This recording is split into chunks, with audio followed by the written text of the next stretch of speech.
உலக முதலீட்டாளர்கள் மாநாட்டின் பலன்கள் என்ன என்பது குறித்து நம்மோடு பல்வேறு செய்திகளை பகிர்ந்து கொள்கிறார் எமது செய்தியாளர் விஷ்ணுராஜ். விஷ்ணு, இன்னும் சற்று நேரத்தில் தொடங்க உள்ள உலக முதலீட்டாளர்கள் மாநாட்டினால் ஏற்படக்கூடிய நலன்கள் குறித்து விரிவா சொல்லுங்க.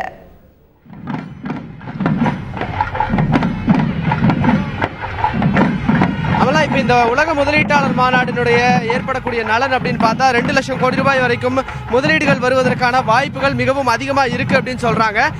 அந்த வகையில் இன்னைக்கு 100க்கும் அதிகமான புரிந்துணர்வு ஒப்பந்தங்கள் கையெழுத்தாக போகுது. அதன் மூலமாக வரக்கூடிய முதலீடுகளை தமிழ்நாட்டில் இருக்கக்கூடிய இன்ஃப்ராஸ்ட்ரக்சரையும் பவர் செக்டார் எல்லாத்தையுமே டெவலப் பண்றதுக்கான வாய்ப்புகள் அதிகமாக இருக்கிறது.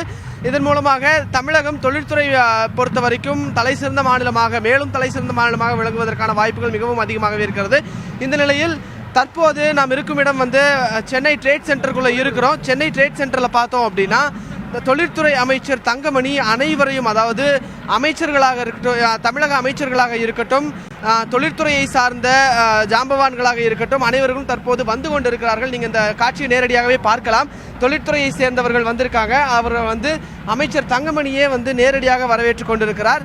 இப்போ தற்போது ட்ரேட் சென்டரில் இருக்கக்கூடிய சூழல் இதுதான். இந்த நிலையில் 11 மணிக்கு முதலமைச்சர் ஜெயலலிதா வருவதாக இருக்கிறார்கள். அந்த நிகழ்வு 11 மணிக்கு ஸ்டார்ட் ஆக போகுது. அதன் பின்னர் 12:30 மணி அளவில், 11 மணிலிருந்து 12:30 மணி அளவிற்கு இந்த இனாகிரேஷன் செரிமனி நடக்க இருக்கிறது. அதில் தற்போது இங்கே வந்துட்டு இருக்கக்கூடிய தொழில் நிறுவனங்களின் தலைவர்கள் அந்த புரிந்துணர்வு ஒப்பந்தத்தில் கையெழுத்திடுவாங்க. அதன் பின்னர் அந்த நிகழ்ச்சி நிறைவடைகிறது. தொடர்ந்து செமினார் நடக்க போகுது. அந்த செமினாரில் என்னென்ன விஷயங்கள், அதாவது ஒவ்வொரு நாட்டை சேர்ந்தவர்களும் தமிழகத்தில் என்னென்ன மாதிரியான வசதிகள் இருக்கு அப்படின்றது குறித்த செமினார் எல்லாம் நடக்க இருக்கிறது. தற்போது வர்த்தக மையத்திலிருந்து தகவல் இதுதான். அமலா, மாநாட்டினால் ஏற்படக்கூடிய பலன்கள் குறித்து எமது செய்தியாளர் விஷ்ணுராஜ் வழங்க கேட்டோம்.